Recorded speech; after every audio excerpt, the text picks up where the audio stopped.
আপনারা সকলেই জানেন আর কেনা কথা কিছুদিন আগে আমাদের সম্মানীয় প্রধানমন্ত্রী নরেন্দ্র ভাই মোদীজির দ্বিতীয় টার্মের ফার্স্ট ইয়ার কমপ্লিট করেছেন, দ্বিতীয়বারের প্রথম বছর। যারা আপনার সাংবাদিক বন্ধুরা বলেন মোদি 2.0, এটাকে বলা হয় আজকাল মোদি 2.0, মডার্ন ভাষায় মোদি 2.0 করেছেন। এবং ভারতবর্ষ এবং বিশ্ব এবং ত্রিপুরা আজকে একটা খুব কঠিন চ্যালেঞ্জের মুখে আছে। চ্যালেঞ্জ দুই রকমের চ্যালেঞ্জ, একটা হলো বায়োলজিক্যাল চ্যালেঞ্জ কোভিড ভাইরাসের, আর একটা চ্যালেঞ্জ হলো অর্থনৈতিক চ্যালেঞ্জ। সারা বিশ্বে এটা সম্মুখীন, এবং ভারতবর্ষে যেহেতু আমরা second most populated country in the world, বিশ্বের দ্বিতীয়তম আমাদের পপুলেশন, আমাদের কৃষকরা অনেক সংখ্যা বেশি, ডেইলি ওয়েজ আর্নারের সংখ্যা অনেক বেশি আমাদের ভারতবর্ষে। আমাদের কাছে চ্যালেঞ্জটা আরো কঠিন হয়ে পড়ে, চ্যালেঞ্জ কঠিন হয়ে পড়ে। জনসংখ্যার কারণে আজকে টিভিতে বলছে আমরা 7 নম্বর না 8 নম্বর করোনা ভাইরাস, প্রেস বলছে এই কথাটা মিডিয়াতে। কিন্তু আমরা যদি অন্যভাবে দেখি এটা পার্সেন্টেজ অফ পপুলেশন, তখন কিন্তু 8 নম্বর 7 নম্বর হয়, সংখ্যায় হতে পারে, কিন্তু percentage as per population, as per million, সেখানে এটা হয়তো 7 নম্বর 8 নম্বর হবে না। সুতরাং এই দুটো চ্যালেঞ্জকে মোকাবেলা করার জন্য কেন্দ্র সরকার, রাজ্য সরকার, বিভিন্ন রাজ্য সরকাররা বিভিন্ন পদক্ষেপ নিচ্ছে। এবং বায়োলজিক্যাল চ্যালেঞ্জটা তো আপনারা এই ভাইরাসটা আননোন ভাইরাস, অজানা ভাইরাস, এটার বিহেভিয়ার আমার জানা যাচ্ছে না, কীভাবে স্প্রেড হয়, সংক্রমণ কীভাবে হয়। সারা বিশ্বে এটা নিয়ে আজকে রিসার্চ চলছে, এটার ভ্যাকসিন তৈরি করার জন্য। এর থেকেও বড় চ্যালেঞ্জ অর্থনৈতিক চ্যালেঞ্জ। এই ভাইরাসকে বায়োলজিক্যালি মোকাবেলা করার জন্য সারা বিশ্বেই বলছে দুটা উপায় আছে। একটা হলো মাস্ক পরা, আরেকটা হলো সোশ্যাল ডিস্টেন্সিং বা ফিজিক্যাল ডিস্টেন্সিং যাকে বলে, সেটা রক্ষা করা। আর সেটা রক্ষা করেই ইকোনমিক অ্যাক্টিভিটি স্টার্ট করতে হবে। ভারতবর্ষে আমি একটু আগে বলি সবচেয়ে বড় চ্যালেঞ্জ ইকোনমিক চ্যালেঞ্জ। জনসংখ্যা বেশি, ডেলি যারা দৈনিক রোজগার করে ওদের সংখ্যাও বেশি, জনজাতিরা আছে, এসপিরা আছে, গরিব বংশের মানুষ, একটা বিরাট অংশ আছে ভারতবর্ষে। এদেরকে সবকে মনে রেখে আমাদের প্রধানমন্ত্রী নরেন্দ্র ভাই মোদীজি প্রথমে বলেছিলেন গরিব কল্যাণ যোজনা, তারপরে একটা স্টিমুলাস প্যাকেজ দিয়েছে 20 লাখ করোড়ের একটা স্টিমুলাস প্যাকেজ। সেটা নিয়ে মুখ্যমন্ত্রী কিছুদিন আগে, আমি ছিলাম সেই প্রকল্পে, দীর্ঘ সময় ধরে আলোচনা করছেন। সেটা আমি একটু রাজনীতি করতে যাবো না, সেটা অনেক লম্বা হয়ে গেছে।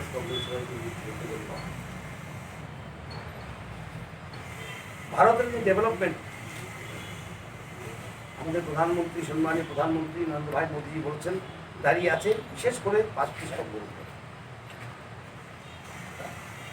ডেভেলপমেন্ট যদি করতে হয় ভারতবর্ষকে এই কঠিন সময়ের মধ্যে স্টিমুলেট করতে হবে, জাগ্রত করতে হবে, তার চাকা করতে হবে অর্থনীতিকে, পরিকাঠামো, পদ্ধতি, জনবিন্যাস এবং চাহিদা এবং যোগানের মধ্যে সামঞ্জস্য রাখতে হবে, ডিমান্ড সাপ্লাইয়ের মধ্যে সামঞ্জস্য রাখতে হবে। ভারতের ডেভেলপমেন্টের উনি 5টি স্তম্ভ বলেছেন, যেটা আমি বলেছি অর্থনীতি, পরিকাঠামো, পদ্ধতি, জনবিন্যাস, চাহিদা ও যোগানের সামঞ্জস্য। Supply and demand.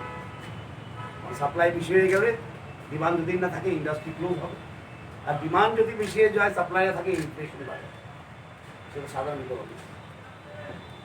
এই 5টি স্তম্ভের উপরে ভারতের ডেভেলপমেন্ট বা উন্নতি আগামী দিনে নির্ভরশীল। তাই এই 5টি স্তম্ভকে শক্ত করার জন্য, সবল করার জন্য উনি এই স্টিমুলাস তৈরি করেছেন। এবং বিরোধী পার্টিরা দেখছি আমি প্রায় টিভিতে বলে 7,500 টাকা করে দিয়ে দিই নন ট্যাক্স পেয়ারের পকেটে, তার দিয়ে অর্থনীতি চাঙ্গা হয়ে যাবে। অর্থনীতি সব জিনিস নয়। 7,500 রুপিস নন ট্যাক্স পেয়ারের পকেটে দিলে ডিমান্ড বেড়ে যাবে, প্রোডাকশনও বেড়ে যাবে, কৃষিও বেড়ে যাবে, এমএসএমইর দ্বারা হয়ে যাবে, কোভিডও চলে যাবে। এটা অতি সরল, সিম্পল। এটা মানে ওদের ইনসাইট কম, ভিশনটা কম, এবং কোভিড নিয়ে একটা রাজনীতি করার একটা প্রবণতা ওদের মধ্যে। বড় বড় নেতারা আছে যারা বিরোধী দল করে, ভালো ইকোনমিক্স আছে, কিন্তু যখন রাজনীতি সামনে এসে পড়ে এবং ইকোনমিক্স ডেভেলপমেন্টের ইকোনমিক্স পিছিয়ে পড়ে যায়, তখন এইসব কথা বলা হয়। আমি কাকেও এখানে ক্রিটিসাইজ করতে যাচ্ছি না, আমি বলছি যা হচ্ছে আপনারা ভালো জানেন আমার থেকে বেশি। আমরা যেই স্টিমুলাস দেই, আমাদের প্রধানমন্ত্রী বলেন না এটাতে হবে না, 7,500 কোটি টাকা করে দিয়ে দিই সবার পকেটে হয়ে যাবে সব কিছু, কিন্তু আমরা বলছি না। ইকোনমিকে স্টিমুলেট করতে হবে, চাঙ্গা করতে হবে। চাঙ্গা করলে এই 5টি স্তম্ভকে শক্ত করতে হবে। বিশেষ করে এমএসএমই, মাইক্রো, স্মল, মিডিয়াম, অতি ক্ষুদ্র, ক্ষুদ্র মাঝারি ধরনের ব্যবসা আছে, সেটাই কিন্তু ভারতবর্ষের ইকোনমির ব্যাকবোন, মেরুদণ্ড। আমার যদি ভুল নয় থাকে ওই সংখ্যানে 24% জিডিপি এমএসএমই করে। সবচেয়ে বেশি এমপ্লয়মেন্ট এমএসএমই তৈরি করে ভারতবর্ষ। সুতরাং আমাদের অর্থমন্ত্রী সীতারামনজি যখন এই ইমপেটাস বা স্টিমুলাসের কথা বলেছেন, তখন এমএসএমইর কথাই প্রথম বলেছেন। প্রথম অ্যানাউন্সমেন্ট ছিল এমএসএমইর সময়, ওদের কিভাবে শক্ত করা যায়, ঋণ দেওয়া যায়, রিফাইন্যান্স করা যায়, আরো ইন্ডাস্ট্রি, আরো ছোট ছোট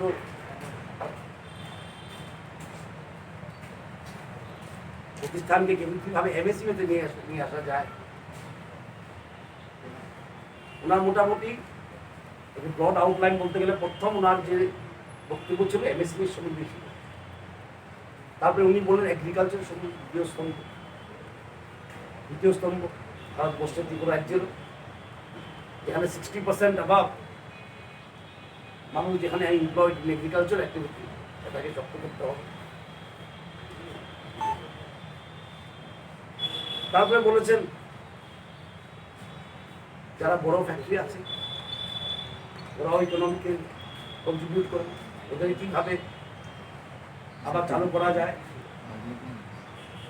সুতরাং সব সেক্টরকে দেখে স্টিমুলাস প্যাকেজ বানানো হয়েছে। আমি ডিটেলে যাব না, কারণ আপনাদের সবাই নিয়ে আমারও একটু ক্যাবিনেট মিটিং আছে, গেলে তো 1-2 ঘন্টা বলতে হবে। এই তো কিছু আপনাদের নেই, আমারও নেই মনে, ঠিক না? কিন্তু যদি আপনারা দেখেন, সেদিন কিছু মুখ্যমন্ত্রী বলেছেন, ভালো স্টাডি করে দেখেন এই 5টি স্তম্ভ শক্ত করার জন্য স্টিমুলাস, সেটাকে শুধু রিলিফ প্যাকেজ হিসাবে দেখা। আমরা বলছি স্টিমুলাস প্যাকেজ, বিরোধীরা বলছে রিলিফ প্যাকেজ। রিলিফ তো আছেই স্টিমুলাসের মধ্যে, স্টিমুলাসটা আরো ব্রড একটা, আর রিলিফ মানে কি বলো সীমিত একটা জিনিস। রিলিফ দেওয়া এখন কষ্ট আছে, ওরা 500 টাকা দিয়ে দেয়, কিন্তু এই যে কোভিড বা করোনা ভাইরাস আমাদের প্রধানমন্ত্রী বলেছেন, সেটা একদিনের ব্যাপার নয়, we are in for a long challenge. মুখ্যমন্ত্রী বলেছেন 1-1.5 মাস পরে অগ্নি পরীক্ষা হবে ত্রিপুরা রাজ্যে। অর্থাৎ করোনা ভাইরাস এই চ্যালেঞ্জটা কোনো 2 দিনের চ্যালেঞ্জ নয়, বা একদিনের চ্যালেঞ্জ, 1 সপ্তাহ চ্যালেঞ্জ নয়, এটা লম্বা একটা চ্যালেঞ্জ। আর লম্বা চ্যালেঞ্জকে ফেস করতে হলে স্টিমুলাস কি হতে হবে? ইনজেক্ট হতে হবে, রাজনীতি উদ্ধ হতে হবে।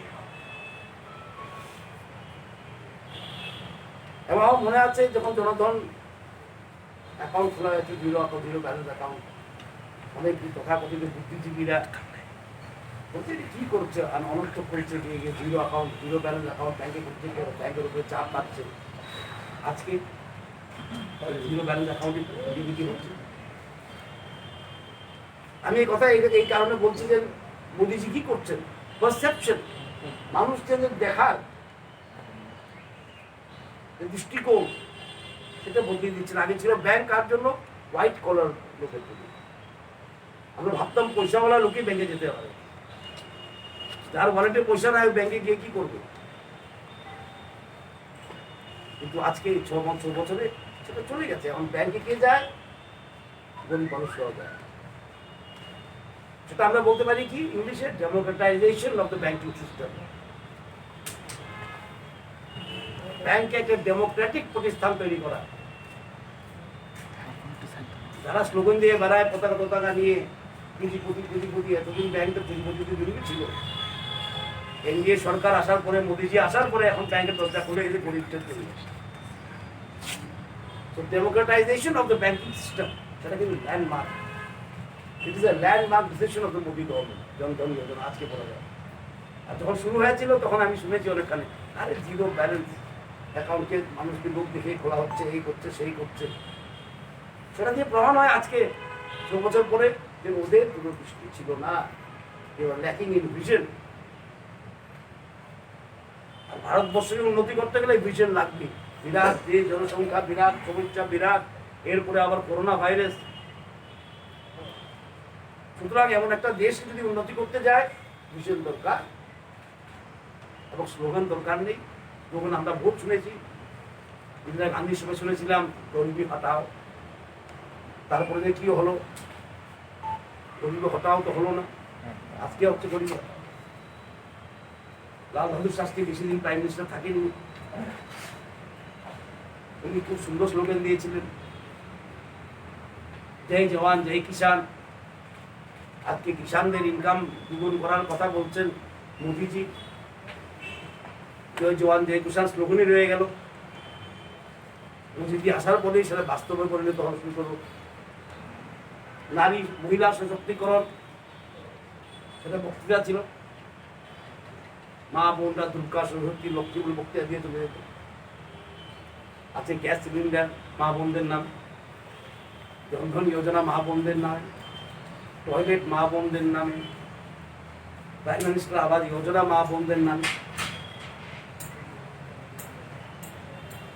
এই ভিশনগুলিকে বাস্তবায়িত করার জন্য আমাদের এনডিএ সরকার কাজ করছে। এবং এই সব এই যে দৃষ্টিকোণ, জয় জওয়ান জয় কিষান, গরিবি হাটাও, ব্যাংকে যেমন গরিবরাও যেতে পারে, সেটাকে আমরা একটা মন্ত্রী নিয়ে এসেছি। আমাদের প্রধানমন্ত্রী সেটা একটা মন্ত্রী নিয়ে এসছে, সেটা হলো সবকা সাথ সবকা বিকাশ সবকা বিশ্বাস। অনেকজনে বলে এটা স্লোগান, একটা বড় স্লোগান। আমরা বলি স্লোগান না, সেটা মন্ত্র। ভারতের ভিশন সেখানেই আছে, সবকা সাথ সবকা বিকাশ সবকা বিশ্বাস। সেটা ভারতবর্ষের মহামন্ত্র, উন্নতির মন্ত্র। সেটা দেখি আমরা স্টিমুলাস প্যাকেজই হোক, বা গরিব কল্যাণ যোজনায় হোক, বা জনধন যোজনায় হোক, সেটার ভিত্তি হলো সবকা সাথ সবকা বিকাশ। এই দৃষ্টিকোণে আমাদের রাষ্ট্র আজকে এগিয়ে যাচ্ছে এবং মানুষ আমাদের সঙ্গে আছে। আমরা দেখছি টিভিতে, এখন টিভি শোতে প্রায় দেখি বা ফেসবুকে দেখি, কংগ্রেসের প্রাক্তন সভাপতি উনি বড় বড় বিজ্ঞ লোকেশনে অনেক আলোচনা করেন। আমি দেখে বেশি ইন্টারেস্ট পেলাম, দেখলাম একদিন আমিও ফেসবুকে আলোচনা তো হচ্ছে না, উনি প্রশ্ন নিয়ে আসেন, উনি প্রশ্ন করে বলেন। উনি কি টিভি অ্যাঙ্কার হয়ে গেছেন আমি জানি না। উনি বলে টিভি অ্যাঙ্কারে উনি প্রশ্ন করেন, ওরা উত্তর দেয়। এইভাবে দেশ চলে। রাজনৈতিক দল, ভারতীয় জনতা পার্টি রাজনৈতিক দল, কিন্তু আজকে করোনার সময় রাজনীতি করার চেষ্টা কোনো কোনো রাজ্যে, অনেক রাজ্য আছে, আমি নাম বলতে চাই না এখানে, যখন প্রাইম মিনিস্টার যখন ভিডিও কনফারেন্স করেন মুখ্যমন্ত্রীদের সঙ্গে, প্রাইম মিনিস্টারকে ধন্যবাদ জানানো হয়, অভিনন্দন জানানো হয় মুখ্যমন্ত্রীরা, বাইরে এসে ওদের পাঠিয়ে অন্য কথা, যেমন রাজস্থান অভিনন্দন জানানো হয়, আপনার যা করছেন সত্যি করছেন, ভালো করছেন, আরও করুন, আপনার সঙ্গে আছি আমরা। আর বের হয়ে কি হয়, এটা হচ্ছে না, ওটা হচ্ছে না, 7,500 টাকা দিচ্ছে না। সুতরাং এখন রাজনীতির সময় নয়, রাষ্ট্র এক হয়ে রাষ্ট্রের সমস্যা সমাধান করার জন্য, আর যার সঙ্গে ভিশন আছে তার সঙ্গে চলতে হয়। দৃষ্টি আছে, একটা দৃষ্টিকোণ আছে যে ইন্ডাস্ট্রিকে চাঙা করতে হবে, দিন মজদুরদেরকে উন্নতি করতে হবে। কারণ আমি বলেছি চ্যালেঞ্জ যখন দু রকম, আর দুটো চ্যালেঞ্জই খুব বড়, একটা বায়োলজিক্যাল চ্যালেঞ্জ, একটা ইকোনমিক্যাল চ্যালেঞ্জ। আমাদের রাষ্ট্র ডাইভার্সিটি এত বেশি, এত ডাইভার্স রাষ্ট্র আর কোনো পৃথিবীতে নেই। আর ফেডারেল ডেমোক্রেসি কি যাকে বলে এবার মোদীজি প্রমাণ করে দিয়েছেন।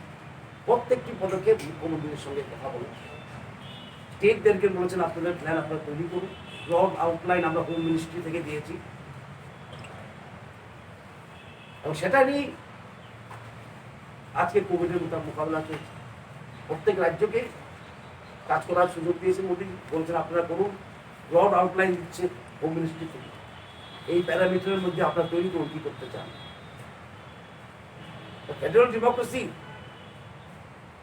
Democracy in challenging times Bharatvarsha সারা বিশ্বের কাছে প্রমাণ করে দিয়েছে। তাই বিশ্বে আজকে তারিখ করছে ভারতবর্ষ কীভাবে করছে তারা সব অবাক।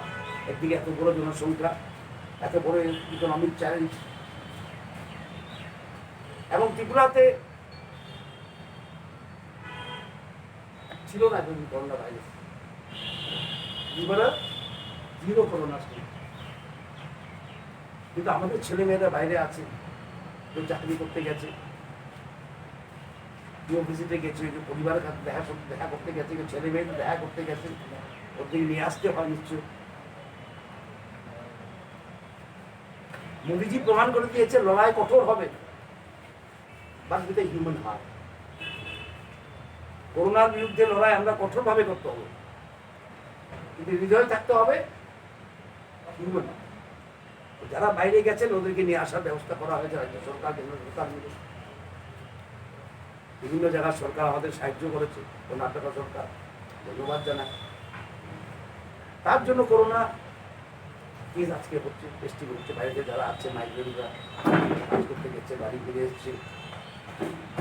কালকে হয়তো 100-100-র উপরে 107 ঘাবড়ানোর কিছু নেই, কারণ লোক আসবেই।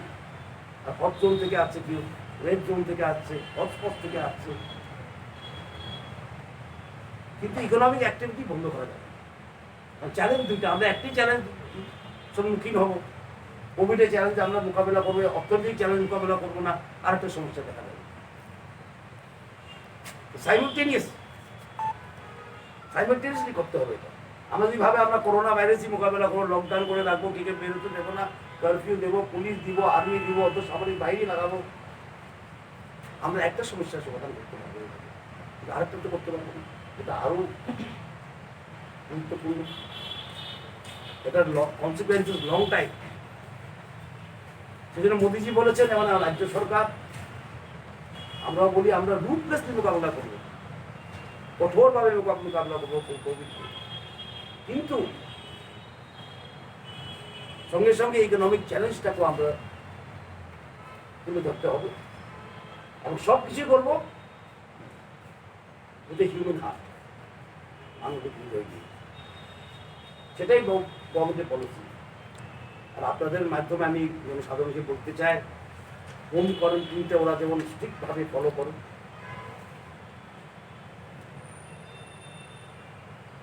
এবং যারা গ্রামীণ লোক ওদেরকেও সাহায্য লাগে। আমরা সবসময় বিজেপিতে আমরা এই কথাই বলি, সরকারি সব কিছু না, সরকারের সঙ্গে যখন সমাজ যুক্ত হয় তখনই কাজ হয়।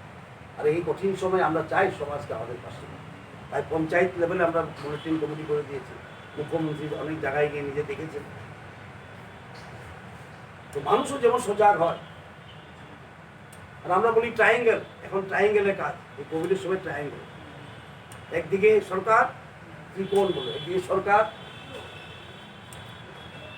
একদিকে জনসাধারণ, আর একদিকে মিডিয়া।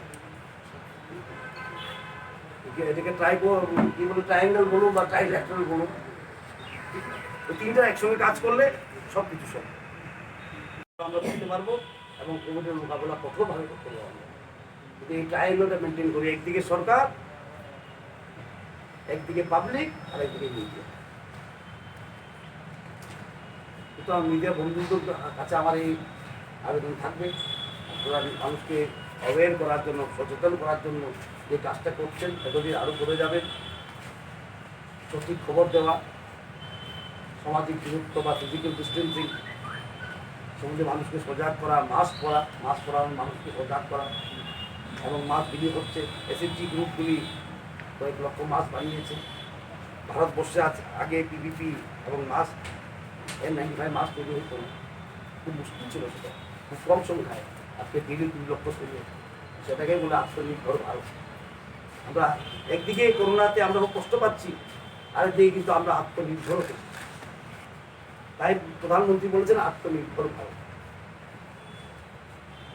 এই কারণে উনি বলেছেন এটা আত্মনির্ভর ভারত তৈরি করতে হবে। এবং ত্রিপুরা রাজ্যে সব ফ্যাসিলিটি তৈরি আছে মোকাবেলার জন্য আমরা।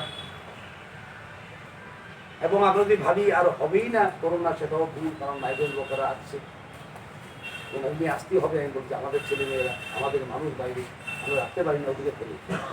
আমরা আগেই বলেছি, বারবার বলছি, আমরা মোকাবেলা করবো কঠোর হাতে, কঠোরতার সঙ্গে আমরা মোকাবেলা কোভিডের মধ্যে হিউম্যান হাত।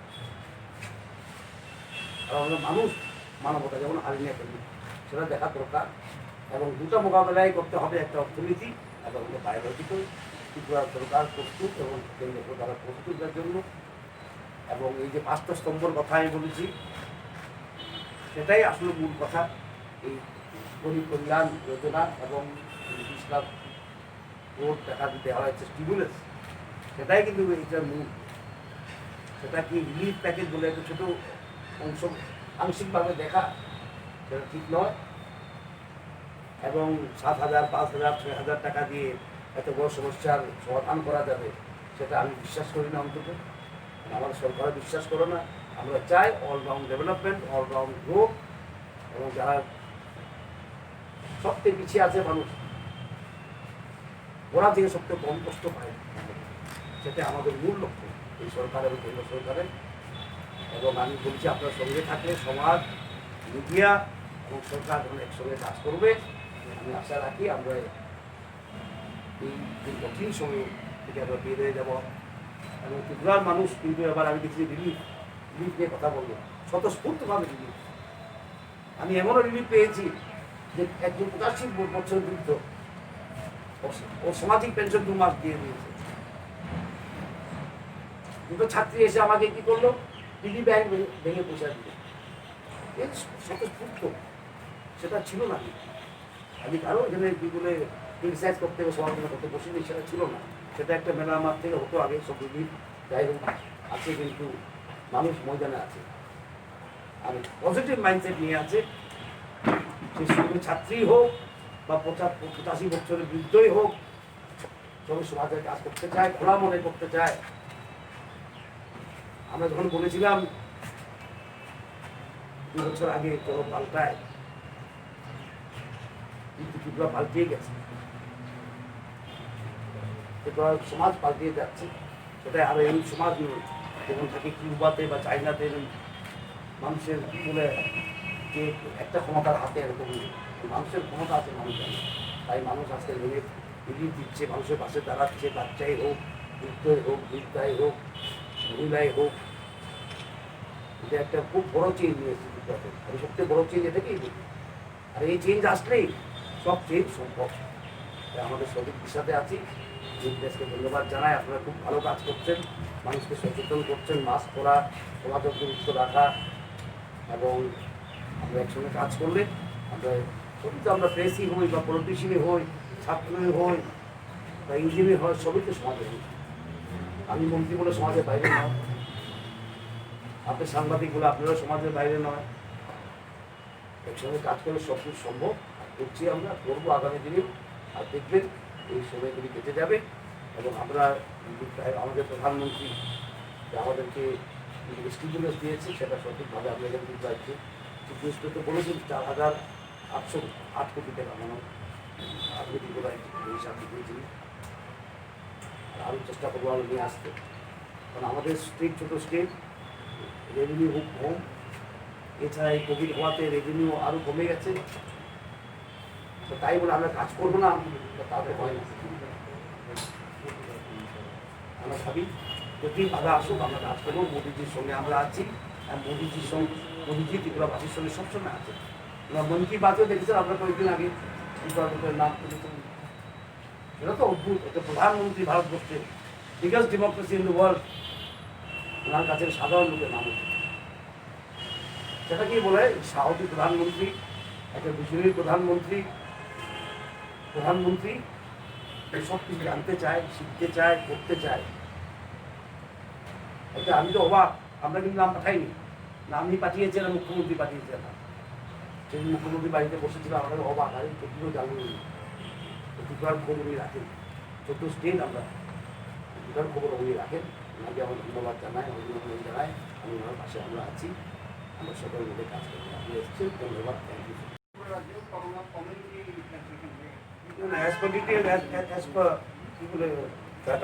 এখনো কিন্তু হয়নি, এখনো কিন্তু কমিউনিটি ইনফেকশন হয়নি, ভর্তি সংক্রমণ এখনো হয়নি। এবং এই জন্য আমি বারবার বলছি যে এই যে আমাদের হোম কোয়ারেন্টিন খুব দরকার, সেটা যদি কড়াকড়িভাবে আমরা করতে পারি সকলে মিলে, আমার মনে হয় না খুব বড় এখানে কমিউনিটি ইনফেকশন হবে। এই জন্য মুখ্যমন্ত্রী একদম পঞ্চায়েত লেভেল অবধি বা আমাদের বুথ লেভেল অবধি আমরা সব সংগঠনকে বলেছি যে সাহায্য করে, কারণ সেটাই হলো কি to success. Home quarantine, mask পরা, সমাজ। স্যার বিশালগড় সেক্টর জেলা দেখুন ন্যাচুরালি কিন্তু সাধারণ বিষয় না, টিভি দেখছে, আজকে সোশ্যাল মিডিয়া আছে, আর সারা বিশ্বে কতগুলো হয়ে গেছে, বড় বড় কান্ট্রিতে হচ্ছে, কিন্তু উপায়টা কি হয়ে গেছে। করোনা ভাইরাসতে আমি বলেছি একদিনের লড়াই নয়, অনেকদিন লড়াই করতে হবে। তো লড়াই স্ট্র্যাটেজি কি হওয়া উচিত? লড়াই স্ট্র্যাটেজিটা হওয়া উচিত যে কি এখন নিউ নর্মাল যাকে বলে আমরা, নতুন স্বাভাবিক বাংলাতে বলি, নিউ নর্মাল কি হবে? মাস্ক করা, ফিজিক্যাল ডিস্টেন্স রাখা, এবং যারা বাইরে থেকে এসছে বা আসবে ওদেরকে অভিভাবককে রাখা, সেটাই স্ট্র্যাটেজি হবে।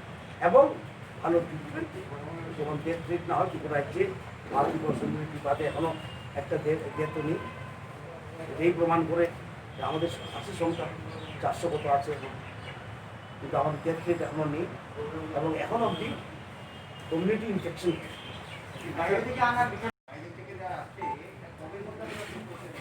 দেখুন, কিন্তু অ্যাভেলেবিলিটি অফ ট্রেনের ব্যাপার আছে, আর কথা হলো 37,000 লোক আছে, 37,000 আছে, এসে গেছে মনে হয় এখন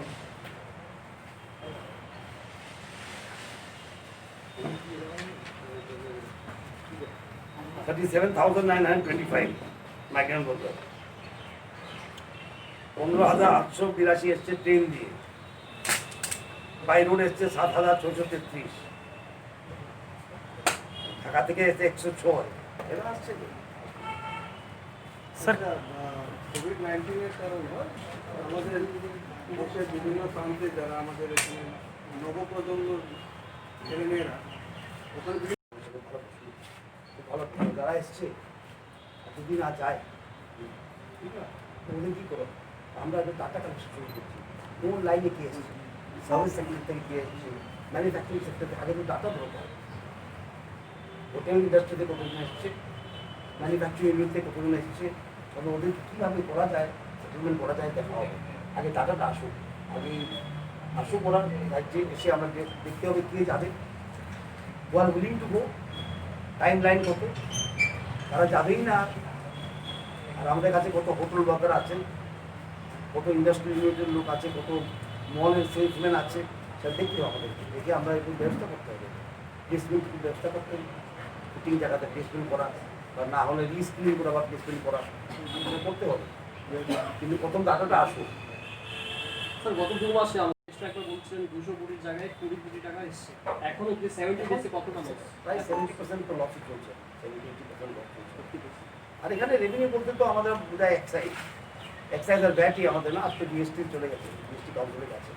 and GST is protected, GST protected আছে, 14% গ্রোথ এভরি ইয়ার প্রোটেক্টেড আছে। আর যেখানে আমাদের এক্সাইজ ব্যাট ওটা চলে গেছে, সেটা তো একদম বন্ধ হয়ে গেছে প্রায়, কিছু নেই।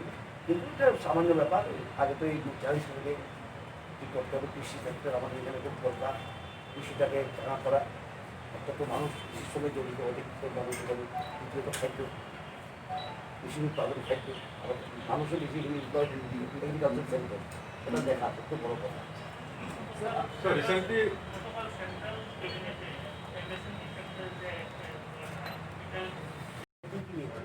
প্রথমত এমএসি লোন নেবে কে না নেবে, কেন নিচ্ছে না?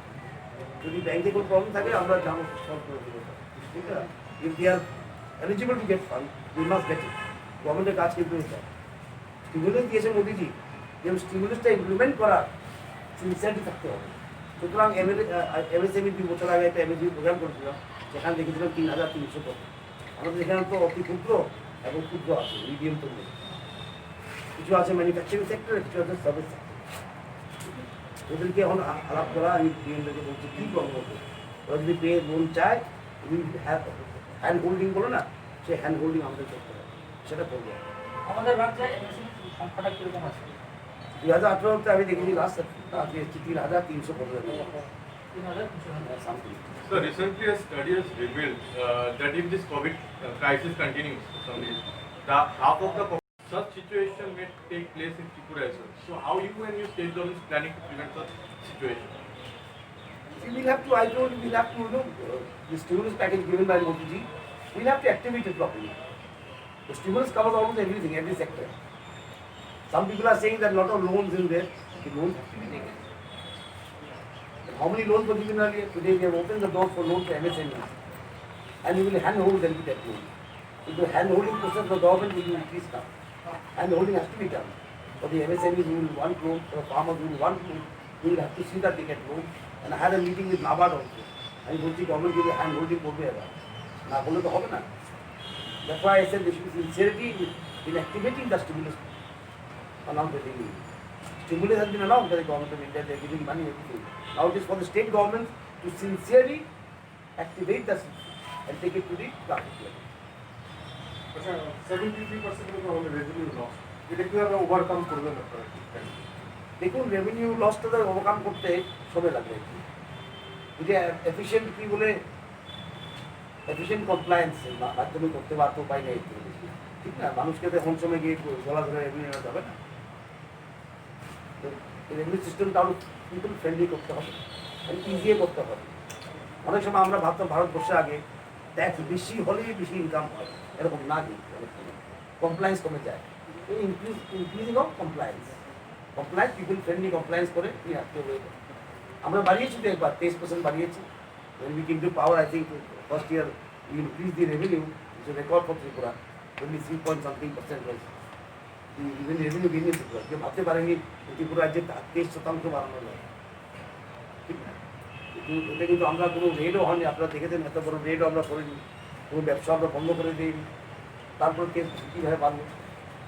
It is tried out method, it is already been tried out. এই মেথডটা আমরা ট্রাই আউট করছি, ভালো পদ্ধতি পেয়েছি। আপনারা তো সাংবাদিক, আপনারা দেখেছেন আমরা কোনোখানে রেড করে কোনো দোকান বন্ধ করে দিয়ে বা তাকে জেল দিয়ে এভাবে আমরা রেভিনিউ বাড়াইনি, অথচ 23% রেভিনিউ বেড়ে গেছে। How is it possible? তখন আমাকে এসে বলেছিল যদি আপনি কীভাবে করবেন, কী করবেন, সেই করবেন, হবে না, ঠিক না?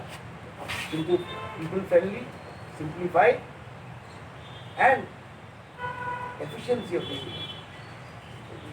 ক্যারেক্টার, এই তিনটে ইনশিওর করলে মোটামুটি এসে যাবে জায়গা। বা এতদিন তো বেশি লস হয়নি, এখন doesn't want for years পরে হলে তখন মুশকিল হবে কাজ করতে। one quarter, sir figure like now, we're just getting it now.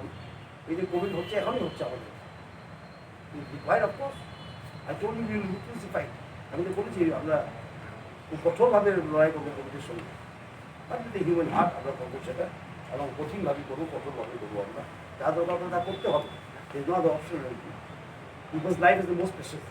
সবচেয়ে প্রেশাস হলো পিপলের লাইফ। ইকোনমি ঠিক আছে, সব কিছু ঠিক আছে, এর থেকেও বড় প্রেশাস হলো মানুষের জীবন। সুতরাং আমরা করবো যা করবো। I meant যে প্যাকেজটা ঘোষণা করেছে, is it sufficient enough to fight COVID outbreak? 232 crores package. We should not see the package in isolation. This package has to be seen with the overall packages given by the government earlier also, state package. And then supplementing that package with the Garib Kalyan and the stimulus package. So all put together it will be sufficient. If you see it in isolation, nothing is sufficient. But it is not in isolation. 232, आपने बोलছেন, it is not 230. Now added to it is Garib Kalyan and your 20 lakh. You will get something out of that. It will be sufficient. If not, we will think of another. Sir বিশাল করে মানে corona থাও এখানে বসালো, এবং এখন ওদেরকে কি এখান থেকে কোনো সরানো হবে যারা বিচার দিন কয়েকদিন? বিশাল করে সংশোধনাগারে একজন করোনা পজিটিভ পাওয়া গেছে, তো কীভাবে এইভাবে মানে এই জেলের মধ্যে আসলো, এবং যারা এখানে বর্তমানে এই জেলে আইসোলেশন রাখা খুব দরকার, আইসোলেশন রাখা দরকার। আইসোলেশন রাখা বাকি কয়েকদিনের কি টেস্ট করা হবে যারা আছে, যারা বিচার দিন? কন্ট্যাক্ট ট্রেসিং তো হবে, এটা নিয়ম, এটা it is SOP. Contact tracing is SOP, standard operational practice. সেটা এসওপি, যেটা কন্ট্যাক্ট ট্রেসিং, সেটাই তো মুশকিল, সেটা সবচেয়ে কঠিন কাজ কিন্তু কোভিডে, এই কন্ট্যাক্ট ট্রেসিংটা। That is the most important and most difficult task of Covid. সরকারের কাছে খবর আছে যে সংশোধনাগারে কোভিড পেশেন্ট আছে। সরকারের কাছে খবর আছে, কনফার্ম খবর আছে কিনা? আছে। সরকারের কাছে খবর আছে কিনা বিশালগড় না সংশোধনাগারে কোভিড পেশেন্ট না আছে? না, if there is isolation রাখা হবে, তাহলে এসওপি ফলো করা হবে না। যে যে এসওপি, সেট এসওপি, সেটা বাইরে যাওয়া যাবে না। কন্ট্যাক্ট ট্রেসিং, আইসোলেশন, কোয়ারেন্টিন, আর যদি একদম পজিটিভ হলে ট্রিটমেন্ট। যদি কোনো প্রবলেম থাকে, সরকারের সঙ্গে যোগাযোগ করলে আমরা হ্যান্ড হোল্ডিং করে দেবো, আমরা ফেসিলিটি করে দেবো। তবে তারপরে উচিত পাবে, এখানে না পাওয়ার কি আছে। যদি কোনো কিছু থাকে, কিন্তু ওখানে হেল্প ডেস্ক অ্যাকচুয়ালি আমি ভাবছি আমরা ফাইন্যান্স ডিপার্টমেন্ট থেকে একটা হেল্প ডেস্ক করে দেবো।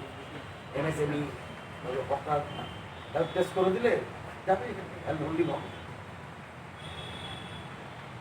আর প্রত্যেক ব্যাংকে আমি মনে হয় কালকে বা আজকে ঢুকে এসে বলবো হেল্প ডেস্ক যদি করে দেয়, এমএসএমইর জন্য, হকারদের জন্য হেল্প ডেস্ক থাকবে ব্যাংকে। সেখানে সমস্যা থাকলে হেল্প হোল্ডিং করে দেবে, আমাদের লোক দিয়ে সুপারভাইজ করবে।